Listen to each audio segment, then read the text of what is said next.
half afternoon. Last project, I'm coming from a bit of maybe a different perspective, so I'm not quite in the clinics and I'm not quite in the math. I sit sort of in between, trying to get the best data out of some of the clinical studies or clinical research that we're doing, so that it can hopefully then feed into some models that can help us design better trials going on. I recently, about a year ago, transitioned full-time to ARTIDIS, so I'm now completely onto the dark side of industry. It's been quite exciting, and I do want to incorporate some of the features of this company within my talk. And the biggest thing that I hope to do today is convince you guys that mechanics matters. I don't know how many here have heard about mechanics and cancer, but it really is important.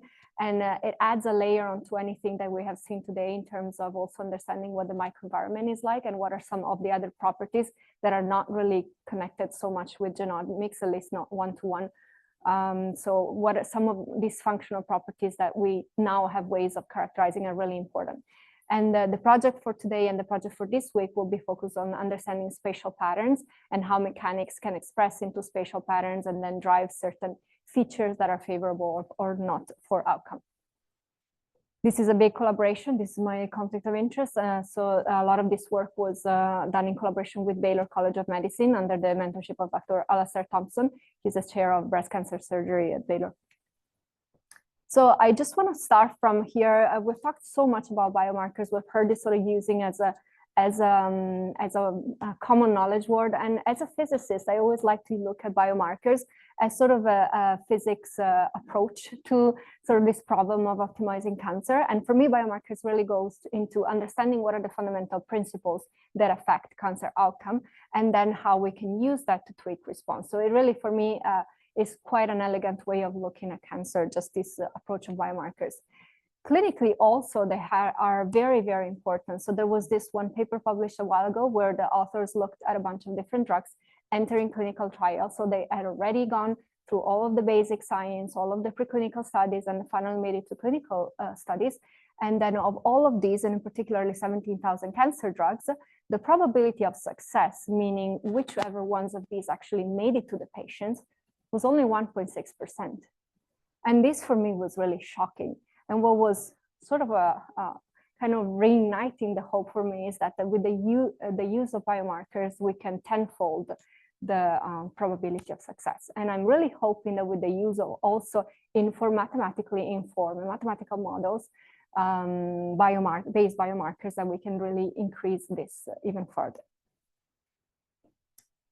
Oh, this is supposed to have animations, I apologize. But this slide is basically just a collection of 3 major papers from us and other groups that really goes over about maybe the last 10 years of research, some of the milestone of the physics of cancer, where we really have shown that physics and mechanics really matters. This work, this one on the left, this is from us. And in here, we really show that the cells that do end up metastasizing from both animal and people, animal and clinical samples, are the ones that are soft, especially in a stiff or heterogeneous matrix. And this is really important. It's kind of intuitive if you think about it, because these poor cells inside of the tumor, they really need to be able to squish and squeeze through the tissue in order to reach distant metastasis sites. And so this sort of physical compliance is really kind of an untapped potential here in understanding what cancers are more aggressive compared to others. This is a following work that sort of showed in a different approach, looking at more of a digital pathology approach, kind of a similar feature. So this also correlates with some features that can be picked up in pathology. And then this other one for me was really interesting. It's part of a series of works that have really shown that even immune activation, so we've heard about a little bit about immune activation and exhaustion, the ability of immune cells to actually control the tumor is really dependent on their physical properties. And this really opens a whole new perspective onto how to develop biomarkers and treatments that can actually restore immune response. And so these are sort of the 3 kind of hallmarks that we're looking at from a mechanics perspective. So we're looking at the compliance of the cancer cells. We're looking at the extracellular matrix and the stroma mechanical heterogeneity, which we have shown that, and we are showing in some of our studies, that it's really a hallmark for resistance. Some of these properties could be induced to reduce diffusion into the tissue of some drugs, but it's not just that. It's also immune infiltration and interaction with other cells in the microenvironment. And then this big new hot topic of the immune cells and how the activity is really mediated between the balance of mechanical properties between the cancer substrate and the immune cell. So about a year ago, I was really trying to decide what to do with the rest of my careers. And I couldn't, you know, I love academia and I think it's really exciting what we're doing in conferences like this. But for me, really this idea that we have found something new. I really feel like we have found something new as a field in this mechanics of cancer. And I really liked the way that this company was doing this, really thinking about the patient and thinking about how we can directly translate this into the patient, not just as an academic exercise. So for me, that was the motivation to take this step and kind of cheat a little bit on academia, but not all the way, and go into industry. And so I do want to share a bit about this approach because I think it's overall very elegant. So the way that this company was designed from the beginning is to develop a platform that can measure directly into standard of care clinical biopsies the mechanical phenotypes of different components of the tumor microenvironment. And the way that they do this, so this is collected within usually radiation oncology or surgery, depending on the cancer types. These biopsies then mounted in a transplant buffer, and it's done in a way that it doesn't really alter the biopsy, and the biopsy can then be used with any kind of clinical or research downstream assay. So we have done some studies with MammaPrint, for example, nanostring, according to the application. And this is really, if any of you is ever thinking about anything experimental translation, it's really such a key important point because we don't want to reinvent the wheel. We just want to add another layer on top. So it's really important that we can preserve this sample. We then use, this was a video, I apologize, it doesn't work, but this is our cantilever. It's about 20 nanometer tip, and then it descends into the cells and it can probe every single, with whatever spatial resolution you need for the application. And then our platform then generates this that we call nanomechanical phenotype, and this is composed of different channels. Here I'm presenting 3 of the more famous or easy to understand: dissipation, adhesion, and modulus, which is really the stiffness. You can see really well here also the topography of the sample. And then thanks to our 3D imaging, that we can do really good correlation, and then we can integrate this. And this is also very important, as we have learned working with amazing collaborators and with Anderson, Baylor. There's such a wealth of data, and it's very inaccessible. And so part of really what has gained a lot of traction in this company has been also to develop the cloud platforms that are compliant with everything that you can imagine to really integrate this data at the source. And this is really key even for whoever does mathematical oncology and modeling. It's really key to be able to get good data, get it at the source and in a way that is standardized. So we also do now have access to all of the data set for all these samples. And then after our measurement, the sample goes back into clinical standard of care, and then it gets fixed, and we do pathology. We just work with the pathologist of the hospital and we do whatever kind of downstream assay. So really, this is a very elegant way, in my opinion, to integrate everything and just add the additional layer on top. And just to give an example, this is some work that we have done recently when we have seen that we're starting to characterize more this sort of soft cell, which are really hypoxia-driven cells that are starting to transition into a mesenchyma phenotype. And then from the more resistant, another hallmark of resistance for us was given by this mechanical heterogeneity. I wanted to share how this look like. So these are histograms of, in one sample, the stiffness. So the stiffness of, this is the modulo, the stiffness of the sample, and the frequency. And so really when you see this big tail, this sort of significant tail, this is a signature for us of heterogeneity, and this soft peak is a signature of aggressiveness. So usually linked to metastatic potential. In one of our studies in non-small cell lung cancer, we have seen very interestingly that when we see this signature of metastasis in uninvolved tissue, so we take this is a standard of care study where we take a biopsy of the tumor and a biopsy of uninvolved tissue, and we're able to pick up some tumor signature in the uninvolved tissue, and that's most of these patients are actually metastasizing within 12 months. So for the company part and the mechanics part, this is kind of the conclusion. So now I just really wanted to make it a point. The mechanics is really important, and we're now having technologies that is able to add this as a layer onto whatever that we have. And in terms of then this, the topic of really this talk, the goal for this project was to understand more about mechanics and what kind of biomarkers we can extract from the knowledge that mechanics is so important. And so in this case, we had this really nice data set available from our collaborator. It was a tumor microarray data set from patients that were treated in Scotland about, I think now it's 25 years. So it has really nice clinical data and follow-up. We had multiple duplicates for every single one of the patients. So we really wanted to use this as a way to probe the microenvironment from the mechanical perspective and see what are the, first of all, the mechanical phenotypes of the breast cancer and how they influence outcome.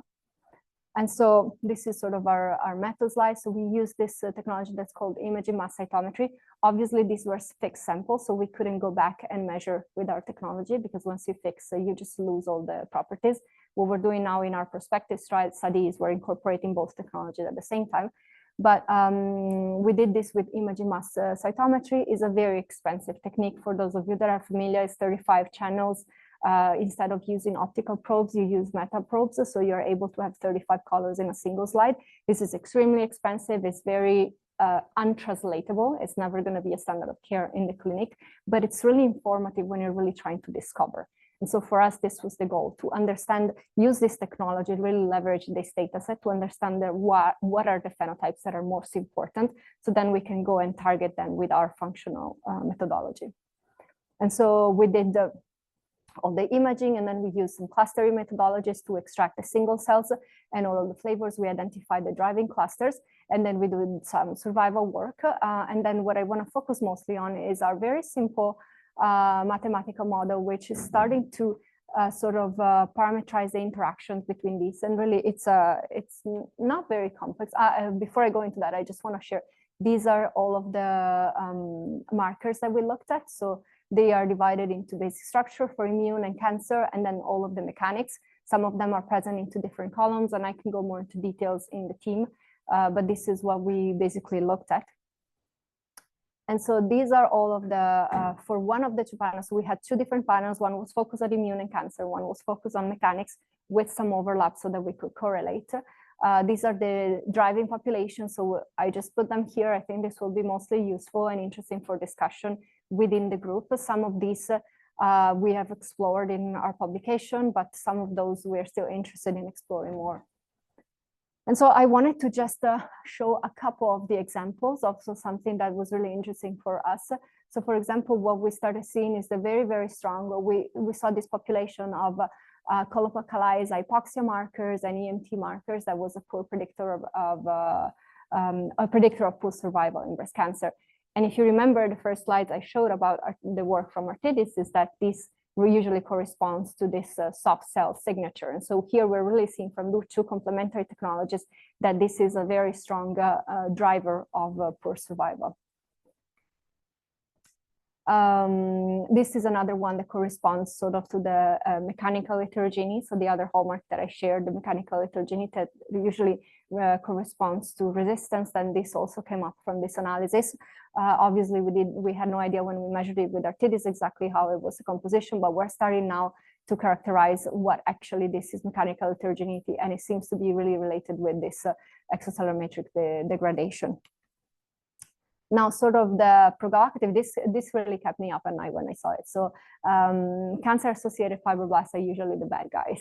And there was really no way in my analysis that I could really make them the bad guys. So I started seeing this population that was really strong and really present, that no matter how I looked at it, it was always a predictor of good survival, no matter independent from the treatment.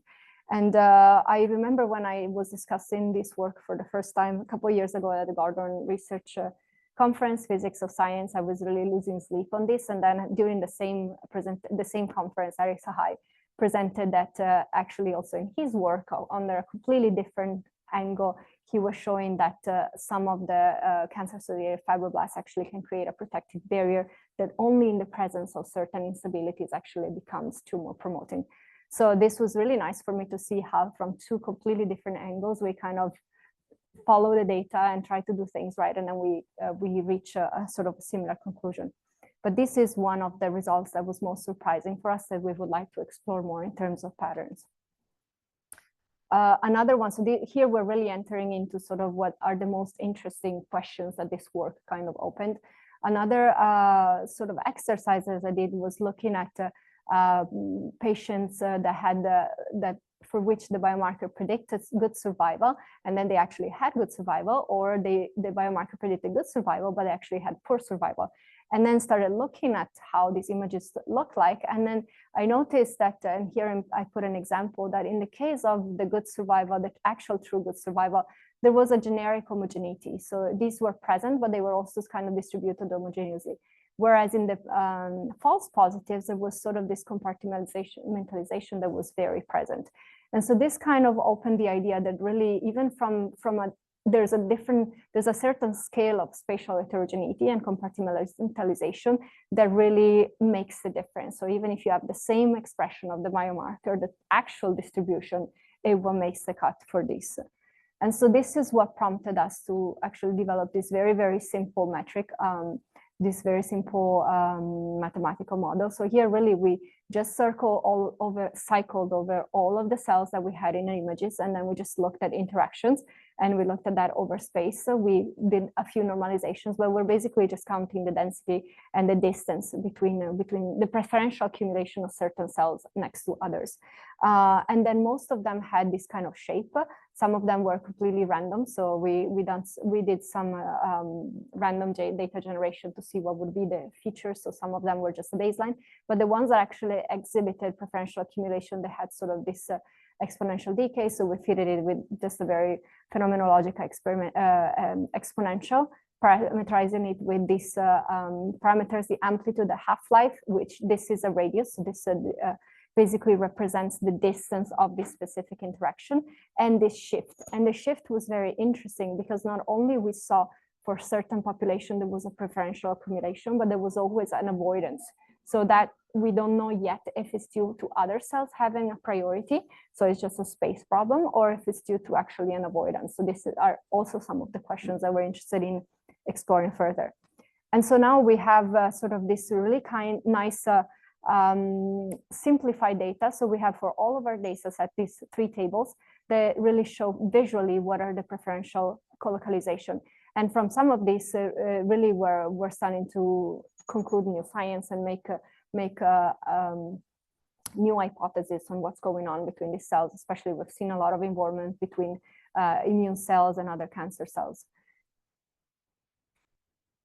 And so the overall goal, kind of the maybe 10-year vision or maybe more behind this project, was really to see, can we look at these spatial patterns? And obviously they're all very complex and they're all very heterogeneous, but can we try to take a physics approach and simplify them? And so the very probably naive idea was here, okay, let's start with basic shapes, circles and lines, and let's have geometric transformations on top of those. So we have sums of those linear combinations, we have geometric transformations, and then we have flavors.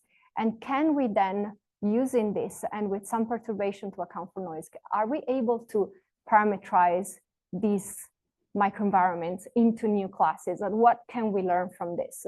And this for me, and then obviously all this goes back to then what can we do with this clinically? And this is very exciting. We haven't done this yet. So this is sort of the basis of what are some of the questions that we can investigate during this workshop. And so this brings me here. So really the goal of all of this vision is to identify and simplify these geometrical patterns that can parameterize the biomechanical tumor microenvironment solid tumors. The relevance here is really, we understand that spatial patterns are important. We know that mechanics is important. So if we can put these two together and find a way to actually make that translatable, so use it to stratify patients, that would really open a new perspective on the development of spatial biomarkers. It's very relevant not only for this technology, but for any kind of spatial omics or spatial technology.